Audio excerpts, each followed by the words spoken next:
So రీసెంట్గా బీఆర్ఎస్కు సంబంధించిన ఒక ఎక్స్ ఎమ్మెల్యే పల్కా సుమన్ ఇతను కాంగ్రెస్ పైన అలాగే రేవంత్ రెడ్డి గారి పైన కొన్ని అనుచిత వ్యాఖ్యలు అయితే చేయడం అందరం చూసాం. అయితే దానిపైన కాంగ్రెస్ ప్రభుత్వం దృష్టిలో పెట్టుకుని అతన్ని నిన్న అరెస్ట్ చేయడం జరిగింది పలు సెక్షన్ల కింద. సో దాని గురించి నిన్న పల్కా సుమన్ మంచిర్యాల బీఆర్ఎస్ కార్యకర్తల సమావేశంలో ముందుగా రేవంత్ రెడ్డి మీద బూతుల పంచాంగం అంటాం కదా, అలాగా స్టార్ట్ చేశాడు. లంగా, రండగాడు, హౌలే ఇలాంటి పదాలంతా వాడాడు. ఈ లోపల విజిల్స్ అవన్నీ వేసి అతన్ని మంచిగా ప్రోత్సహించారు కార్యకర్తలు. దాంతో ఇంకా రెచ్చిపోయి కేసీఆర్ జోలికి వస్తే నేను చెప్తూ కొడతానని చెప్పాడు. సో దాంతో పెద్ద ఎత్తున వ్యతిరేకత వచ్చింది. అప్పటికే అతను నోరుజారని అతనికి గ్రహించి నాకు మనస్సాక్షి ఒప్పుకోవట్లేదు కానీ లేకపోతే కొట్టేవాడిని అన్నట్టుగా మళ్ళీ సర్దుకున్నాడు. బట్ ఆ వ్యాఖ్యలు తీవ్రంగా కాంగ్రెస్ రియాక్ట్ అయింది. అతని మీద మంచిర్యాల పోలీస్ స్టేషన్లో 3 సెక్షన్ల కింద కేసు పెట్టారు. 294B IPC, తర్వాత 504 and 506 IPC ఈ 3 కింద పెట్టారు. అంటే క్రిమినల్ యాటిట్యూడ్తో దుర్భాషలు ఆడడం, తర్వాత పీస్కి శాంతి విఘాతం కల్పించడం, క్రిమినల్ ఇంటిమిడేషన్ అంటారు, అంటే దౌర్జన్యపూరితంగా బెదిరింపులకు దిగడం, ఇటువంటి సెక్షన్ల మీద అతను కేసు పెట్టి అరెస్ట్ చేయబోతున్నారని చెప్తున్నారు. ఇంకా అరెస్ట్ చేయలేదని చెప్తున్నారు. సో ఈరోజు అరెస్ట్ చేసే అవకాశాలు ఉన్నాయి, జైలుకి కూడా పంపిస్తారని అంటున్నారు. ఎందుకంటే చెప్పుతో కొడతా ఒక సీఎంని పట్టుకొని చెప్పుతో కొడతానడం చాలా తీవ్రంగా పరిగణిస్తున్నారు. ఈవెన్ పోలీసులు కూడా సీరియస్గా తీసుకున్నట్టు అర్థమవుతుంది.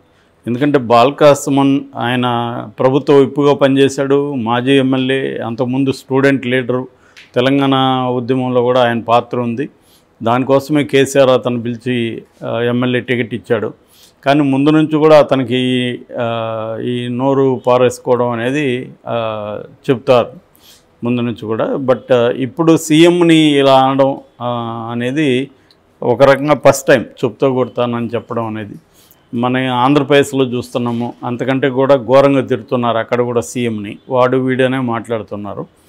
సో దాని మీద కేసులు పెట్టినా కూడా కోర్టులు ఇమ్మీడియట్గా బెయిల్స్ ఇచ్చేస్తున్నారు. సో నాకు తెలిసి ఇది కూడా అంతే, ఇది తిట్టడం వల్ల కేసు పెడితే జైల్లో పెడితే కోర్టులు ఇమ్మీడియట్గా బెయిల్స్ ఇచ్చేస్తున్నాయి. అందుకని వాళ్ళు కూడా రెచ్చిపోయి తిడుతున్నారు. అయితే ఇక్కడ రేవంత్ రెడ్డి రోల్ కూడా ఉంది దీనికి సంబంధించి. ఎందుకంటే రేవంత్ రెడ్డి కూడా నిన్న మాట్లాడుతూ కేసీఆర్ని, కేటీఆర్ని, హరీష్ రావుని చాలా నీచంగానే మాట్లాడి, ముఖ్యంగా కేసీఆర్ని కూడా ఇలాంటి భాషే వాడాడు రేవంత్ రెడ్డి కూడా. అంటే వీళ్ళు వాడితే ఒక ఇదైతే సీఎం స్థాయిలో ఉండి, సీఎం పదవిలో ఉండి అతను కూడా ఒక మాజీ సీఎంని అలాంటి భాష వాడచ్చా, అంతకుముందు ప్రతిపక్షంలో ఉండి వాడాడు. సో అదే తనకు కలిసి వచ్చిందని అతను నమ్ముతున్నాడు. అంటే ఇవాళ ఏమవుతుందంటే ఎవరు దూకుడుగా బూతులు ఎంత బాగా మాట్లాడితే అంత ఇంపార్టెన్స్ ఆ పార్టీలు ఇస్తున్నాయి. అందుకని కొంతమందిని తయారు చేస్తున్నారు. సో బాగా ఎవడు బూతులు వచ్చు, బాగా ఎవడు తిట్టగలడు, వాళ్ళకి ఇంపార్టెన్స్ ఇస్తున్నారు. వాళ్ళకి టీవీ ఛానల్స్ కూడా పిలిచి వాళ్ళని కూర్చోబెడుతున్నాయి. ఎందుకంటే వివాదాలు క్రియేట్ చేయడం అనేది ఇంపార్టెంట్ అయిపోయింది. సో మనం చూసాము ఆంధ్రప్రదేశ్లో కూడా రోజాని, బండారు సత్యనారాయణ ఎలాగ మాట్లాడాడు, బ్లూ ఫిల్మ్స్లో అంతా యాక్ట్ చేసింది ఈవిడ, అవన్నీ నా దగ్గర ఉన్నాయి బయట పెడతాను, ఈ టైప్లో అతను కూడా మాట్లాడు. అంటే ఒక మినిస్టర్ ఆమె పోనీ ఆయన దగ్గర నిజంగా సాక్ష్యాలు ఉంటే బయట పెట్టాలి, కానీ కోర్టులు ఏమి చేయట్లేదు, కోర్టులు బెయిల్ ఇచ్చేస్తున్నారు అప్పటికే. సో దానివల్ల వాళ్ళు మళ్ళీ ఎవడేం చేస్తాడు మాట్లాడితే, మహా అంటే ఇంకా మనకి పార్టీలో ఇంపార్టెన్స్ పెరుగుతుంది అన్న పద్ధతిలో వాళ్ళు వెళ్తున్నారు. దీన్ని పొలిటికల్ పార్టీలు కూడా ఏమీ అంటే ఎవరు కూడా ఖండించట్లే. పొలిటికల్ పార్టీలో కూడా కనీసం నాయకత్వం ఉన్న ఖండిస్తే ఇది అవుతుంది. కానీ ఇక్కడ ఏం జరుగుతుంది, నాయకత్వమే ప్రోత్సహిస్తుంది. నిన్న కూడా వసంత కృష్ణ ప్రసాద్ చెబుతున్నాడు, జగన్ నువ్వు ప్రతిపక్ష నాయకుల్ని తిట్టట్లేదు, నిన్ను ఎలా నమ్మాలన్నాడు అని చెప్తున్నాడు. అంటే అదొక క్రైటీరియా అనమాట. ప్రతిపక్షాలు నువ్వు ఎంత గట్టిగా మాట్లాడితే నీ మీద అంత నమ్మకం వస్తుందని. సో అది అన్ని పార్టీల్లోనూ ఉన్నారు. ఇక్కడ కాంగ్రెస్ రేవంత్ రెడ్డి మార్కేదే. రేవంత్ రెడ్డి కేసీఆర్ని ఎంత బండబూతులు తిట్టాడో మనకు తెలుసు ఎలక్షన్ల ముందంతా. సో ఇంకా కేసీఆర్ కూడా అలాంటి భాషే, ఆయనకు కూడా ఇలాగే మాట్లాడతాడు ఆయన. ఇప్పుడు రేవంత్ రెడ్డి కూడా అదే అంటున్నాడు, కేసీఆర్ భాష నేను మాట్లాడాను, నేనేమి సపరేట్గా మాట్లాడలేదు అంటున్నాడు. కేసీఆర్ ఇదే అడిగితే మా తెలంగాణ సంస్కృతి ఇదే అని చెప్తున్నాడు కేసీఆర్. సో తెలంగాణ సంస్కృతి ఒకటి తిట్టడం, రెండోది తిట్లే తెలంగాణ సంస్కృతి కాదు కదా. ఒకవేళ ప్రతి సంస్కృతిలో మంచి చెడులు రెండు ఉంటాయి. సంస్కృతిలో ఉండే అన్ని ఎలిమెంట్స్ గొప్పవని చెప్పలేం ఏ సంస్కృతి అయినా.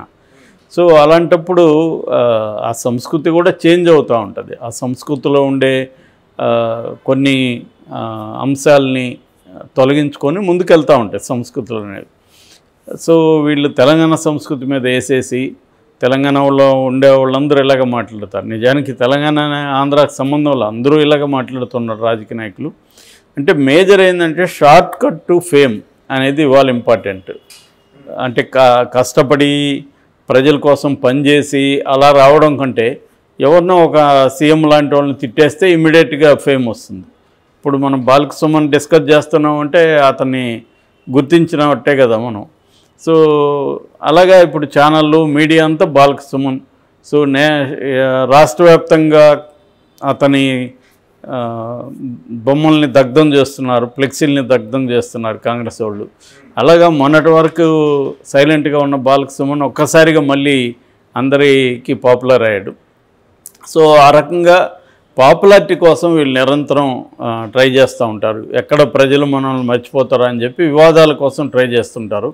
సో అగ్రెసివ్గా ఉండి కేసీఆర్ జోలికి వస్తే నేను ఎవరినైనా చెప్తా కొడతాను ఈ మాటల కంటే కూడా అసలు ఆయనేం విమర్శించాడు, దానికి ఇతనేం సమాధానం చెప్పాలని చెప్పాలి. నిజానికి ఇతను కొన్ని విమర్శలు కూడా చేశాడు. కాంగ్రెస్ పార్టీ 420 420 హామీలు ఇచ్చి వచ్చింది. సో ఇటు డిసెంబర్ 9th రుణమాఫీ చేస్తా ఉన్నారు, ఇప్పటివరకు చేయలేదు. 4000 పెన్షన్ అన్నారు, దాని గురించి ఏం పట్టించుకోలేదు. వీళ్ళు ఇచ్చిన హామీలు ఏవి కూడా నెరవేర్చట్లేదు అన్న విమర్శ చేశాడు. అది ఇంపార్టెంట్. నిజానికి ప్రభుత్వం కాంగ్రెస్ పార్టీ ఎలాంటి హామీలు ఇచ్చి అధికారంలోకి వచ్చింది, ఇచ్చిన తర్వాత వాళ్ళు ఆ హామీలు నెరవేర్చడం పట్ల ఏ స్థాయి చిత్తశుద్ధితో ఉన్నారు అన్నది ఇంపార్టెంట్. దాని మీద ఫోకస్ చేస్తే జనాల్లో కొంత అతనికి పాజిటివ్ వస్తుంది. అది కాకుండా ఒక ముఖ్యమంత్రి స్థాయి అతన్ని చెప్పుతో కొడతానని మాట్లాడడం అయితే సీరియస్గా ఖండించాల్సిన అంశము. సో ఆ రకంగా ఇతని మీద కేసులు పెట్టారు. మరి అరెస్ట్ చేస్తారో చూడాలి. నాకు తెలిసి అరెస్ట్ చేస్తే కూడా అతనికి బెయిల్ వచ్చేస్తుంది. ఎందుకంటే ఇలాంటివి ఎంత మాట్లాడితే అంత ఇంపార్టెన్స్ సమాజంలో వాళ్ళకి పెరుగుతూ ఉంది. కాబట్టి ఎవరు కూడా వాళ్ళని ఇదేదో తక్కువ అనుకొని చూడట్లేదు. వాళ్ళకి ఇంపార్టెంట్. మన ఆంధ్రప్రదేశ్లో కూడా కొడాలి నాని కానీ రోజా కానీ ఇదే భాష మాట్లాడతారు. ఇటుపక్క అయ్యన్న పాత్రులు లాంటి వాళ్ళు, బుద్ధ వెంకన్న లాంటి వాళ్ళు కూడా ఇదే భాష మాట్లాడతారు తెలుగుదేశంలో కూడా. సో రెండు పార్టీల్లో కూడా ఇలాంటి బూతులు మాట్లాడుతూ అగ్రెసివ్గా ప్రతిపక్షాల మీద విరుచుకుపడే వాళ్ళని తయారు చేస్తున్నారు. ఇప్పుడు మనం కొత్తగా చూస్తున్నాము, షర్మిలని ఎలా మాట్లాడుతున్నారు, పోస్టులు ఎలా పెడుతున్నారు. సో అది ఇంకొకటి ఏమో జరుగుతుందంటే సోషల్ మీడియాదైతే ఎవడు నిజంగా నా ఐడి పేరుతో నేనే పెడుతున్నాను అనేది కూడా తెలియదు.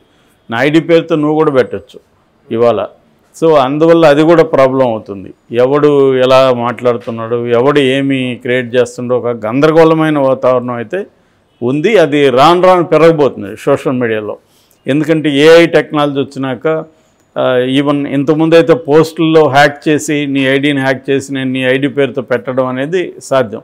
ఇప్పుడు నీ వీడియోతోనే నేను పెట్టేయచ్చు, నీ వాయిస్తోనే కూడా నేను పెట్టేయచ్చు. సో అది కొత్తగా వస్తున్న టెక్నాలజీ. ఇంకా మనం అనేక గందరగోళాలను ఎదుర్కోబోతున్నాం. ఇంకా బీభత్సమైన గొడవలు జరగబోతున్నాయి.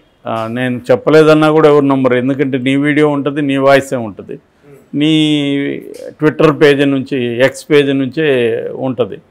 సో అప్పుడు కాదని నిరూపించుకునే లోపల ఇది అబద్ధం వెళ్ళిపోతుంది జనాల్లోకి. సో ఈ గొడవలు ఇంకా కోర్టు కేసులు, ఎందుకంటే దీన్నంతా కనిపెట్టే మెకానిజం కూడా ఇంకా డెవలప్ కాలేదు ఇండియాలో. సైబర్ సెల్స్ ఏవో కొన్ని ఉంటాయి. సైబర్ సెల్స్ దేశవ్యాప్తంగా ఇలాంటివి జరిగితే సైబర్ సెల్స్ కూడా లేవు.